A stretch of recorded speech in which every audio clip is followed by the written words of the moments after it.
Indian ප්‍රමියර් ලීගයේ දෙල්ලි capitals කණ්ඩායම නියෝජනය කරමින් ශ්‍රී ලංකා සුපිරි තුන්නිර ක්‍රීඩක දසුන් ශානක දෙල්ලි කැපිටල්ස් කණ්ඩායම සමග එක් වෙලා තියෙනවා. දෙල්ලි කැපිටල්ස් කණ්ඩායම ඔවුන්ගේ නිල සමාජදාලා ගිණුම්වල දසුන් ශානක සංචිතය සමග එකට අසුන්ගෙන සිටින ඡායාරූපයක් අන්තර්ගත කරමින් තමයි මෙම ආරංචිය දන්වලා තියෙන්නේ. IPL වෙන්දේසියේදී අලුවි නොවූ දසුන් ශානක මෙසේ දෙල්ලි කැපිටල්ස් කණ්ඩායම එක් වී ඇත්තේ දෙල්ලි කණ්ඩායමේ ක්‍රීඩකෙක් ඉවත් වී ඒනුට ආදේශ ක්‍රීඩකෙක් ලෙසයි.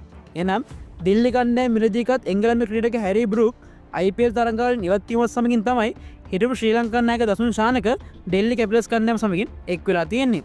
2023 වර්ෂයේ පළමු වතාවට IPL නියෝජනය කරපු දසුන් ශානක එහිදී ගුජරාට් ටයිටන්ස් කණ්ඩායම වෙනුවෙන් ක්‍රීඩා කළා. ඒ අනුව දෙල්ලි කැපිටල්ස් කණ්ඩායම දසුන් ශානකගේ දෙවන IPL නියෝජනය. මෙවර දෙල්ලි කැපිටල්ස් කණ්ඩායමේ නායකත්වය දරන්නේ අක්ෂර පටේල් විසින්. ඒ ඔහු විසින් නායකත්වය දරන ප්‍රථම අවස්ථාවයි. ඉතින් දසුන් ශානක මෙවර IPL තරඟවලදී දක්ෂතා අතර පැමිණියෝ එය ශ්‍රී ලංකා කණ්ඩායම නැවත නියෝජනය කිරීමට දසුන් ලැබෙන මහඟු අවස්ථාවකි.